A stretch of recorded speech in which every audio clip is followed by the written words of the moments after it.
Memberikan akses pendidikan yang seimbang kepada siswa, itu berarti semua siswa akan mendapatkan sumber belajar yang sama dan proses pembelajaran yang sama persis. Ini kurang tepat. Pembelajaran berdiferensiasi menyadari akan hal itu bahwa semua siswa tidaklah sama, sehingga kita perlu memberikan akses belajar yang seimbang dalam arti memberikan sumber belajar, proses pembelajaran, bahkan dukungan sesuai dengan karakteristik dan keunikannya masing-masing, tentunya untuk mencapai tujuan pembelajaran.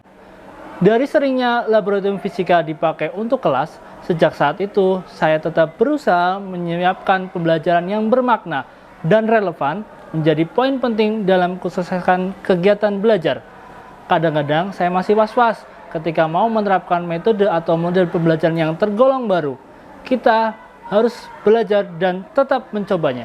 Pada video kali ini, saya akan membagikan bagaimana proses pembelajaran berdiferensiasi pada mata pelajaran fisika tentang materi vektor di kelas 11 SMA.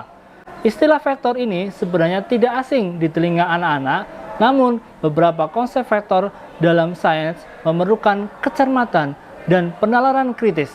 Salah satunya menganalisis bagaimana sebuah benda dinyatakan bergerak dan termasuk dalam besaran vektor. Memanfaatkan LMS untuk kuisis sebagai sumber belajar terbuka. Pada tahapan awal, sebelum memulai kelas, saya melakukan persiapan dengan mengamati hasil survei untuk mengetahui gaya belajar anak.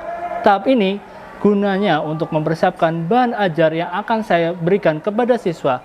Nah, dalam hal ini, saya perlu mempersiapkan bahan ajar dalam bentuk video, lagu, dan lembar kerja, tentunya untuk memenuhi kebutuhan gaya belajar anak. Pembelajaran dimulai dengan mengecek kesiapan siswa dan memaparkan tujuan pembelajaran. Tidak hanya itu, di awal proses pembelajaran, saya juga melakukan asesmen diagnostik awal untuk memetakan apakah siswa sudah memenuhi kompetensi prasyarat dari materi yang akan dipelajari dengan menggunakan aplikasi Quizizz. Kita dapat memetakan berdasarkan 3 tingkat kategori pemahaman. Yang pertama, paham utuh. Yang kedua, paham sebagian. Dan yang ketiga, belum paham. Hal ini kita jadikan dasar dalam pembuatan kelompok. Keseruan pembelajaran ini dimulai ketika saya melontarkan pertanyaan bagaimana perbedaan perpindahan dan jarak dalam vektor. Kita mulai investigasi demonstrasi dengan laboratorium virtual PET. Akan memberikan pengalaman yang berkesan untuk menemukan konsep vektor secara spesifik tentang resultan vektor. Selanjutnya, siswa akan bekerja dalam kelompok untuk menginvestigasi lebih lanjut dengan panduan lembar kerja. Di sini, guru membuat kelompok sesuai dengan kategori pemahaman. Dalam pembentukan kelompok, setiap siswa akan dipasangkan dengan tingkat kategori pemahaman yang berbeda. Siswa dengan kategori 1 akan menjadi narasumber. Namun, apabila siswa ini membutuhkan bantuan dalam bertanya kepada guru, guru juga menyiapkan sumber belajar untuk meningkatkan pemahaman siswa. Kategori berkembang sesuai dengan gaya belajar mereka. Siswa dengan gaya belajar visual akan belajar mengamati video pembelajaran vektor melalui YouTube. Siswa dengan gaya belajar auditori akan belajar dengan mendengarkan lagu tentang vektor. Dan yang terakhir, siswa dengan gaya kinestetik akan bertindak lebih aktif menyelesaikan lembar kerja praktikum dengan menggunakan aplikasi PET. Khusus untuk siswa kategori yang ketiga, guru wajib melakukan pendampingan dan memberikan penjelasan lebih intensif. Pada tahap selanjutnya, masing-masing kelompok akan mempresentasikan hasil diskusi. Setelah kegiatan dalam kelompok selesai, guru akan melakukan asesmen formatif dengan rentang waktu yang sudah ditentukan. Siswa diberikan asesmen dengan jenis asesmen sederhana dan kompleks. Langkah pertama, soal sederhana diberikan kepada semua siswa. Selanjutnya, soal jenis kompleks akan dikerjakan siswa setelah selesai terlebih dahulu, sebelum waktunya habis tentunya. Dalam semua soal ini diberikan melalui Quizizz, jadi lebih cepat, mudah untuk diberikan. Feedbacknya pada kegiatan penutup, siswa dan guru menyimpulkan dan melakukan refleksi pada kegiatan pembelajaran hari ini. Tercapai pelajaran ini terlihat atau tidak, siswa dapat melakukan pemaparan ketika hasil praktikum dan hasil formatifnya ini berfokus pada dua hal, yaitu diferensi konten dan diferensiasi proses. Pada diferensi konten, setiap siswa dengan gaya belajar yang berbeda akan mengamati sumber belajar yang berbeda pula, sesuai dengan gaya belajar auditori, visual, atau kinestetik. Kedua adalah diferensiasi proses. Setiap kelompok akan berkolaborasi dengan peran masing-masing sesuai dengan kategori tingkat pemahaman dan juga melakukan asesmen sesuai jenis asesmen. Apakah hanya mencapai tingkat sederhana atau tingkat kompleks? Rasa was-was dan kekhawatiran ini dalam pelaksanaan pembelajaran akan hilang, terjawab dengan siswa yang asik dan fokus dalam pembelajaran. Catatan dalam pembelajaran ini, kita harus menanamkan bahwa guru bukan satu-satunya sumber belajar mereka, sehingga kita mendapatkan bantuan dari siswa dan dapat mengambil waktu yang untuk digunakan sebagai bimbingan bagi siswa yang membutuhkan. Berikut adalah praktek baik yang saya laksanakan di SMA Negeri 2 Purbalingga. Semoga bermanfaat dan terima kasih. Belajar sama Pak Firman itu seru banget, menyenangkan banget pastinya. Apalagi kalau kalian mau praktikum, itu kita harus ada pretest dulu dan benar-benar dikasih kisi-kisi yang sangat jelas. Dan sebelum kita praktikum itu, kita dikasih materi banyak banget, tapi itu tuh benar-benar ngebantu kita waktu praktikum.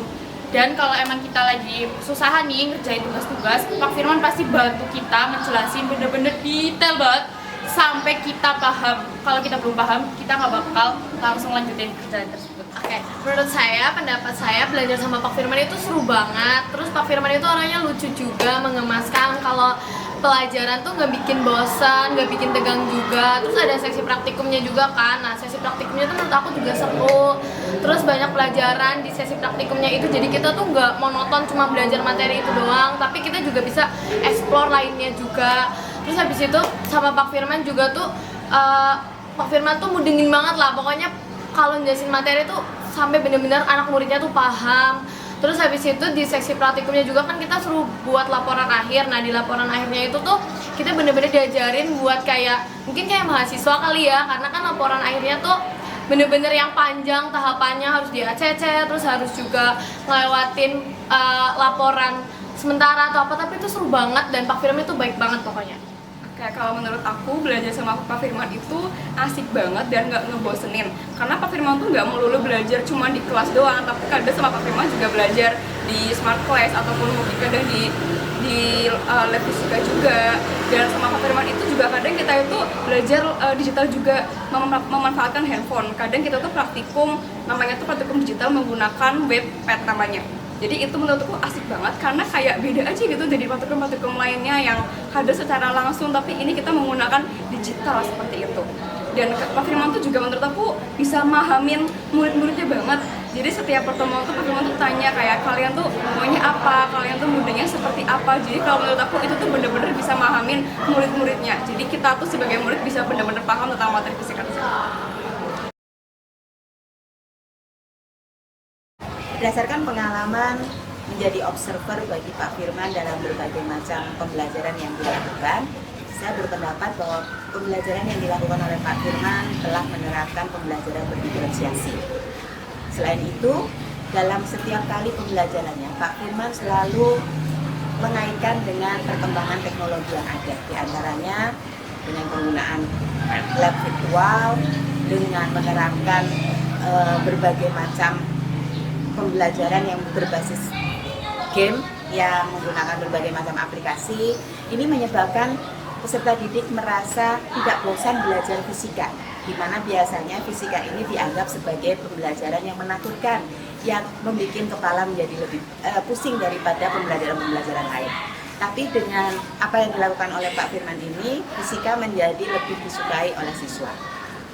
Dampaknya, proses ini ternyata bisa meningkatkan kualitas layanan pendidikan di SMA Negeri 2 Purbalingga. Harapannya ini juga bisa menginspirasi guru-guru lain untuk bisa selalu berinovasi. Terima kasih ya Pak Firman atas contoh yang telah diberikan kepada kami semua. Sukses selalu untuk Pak Firman.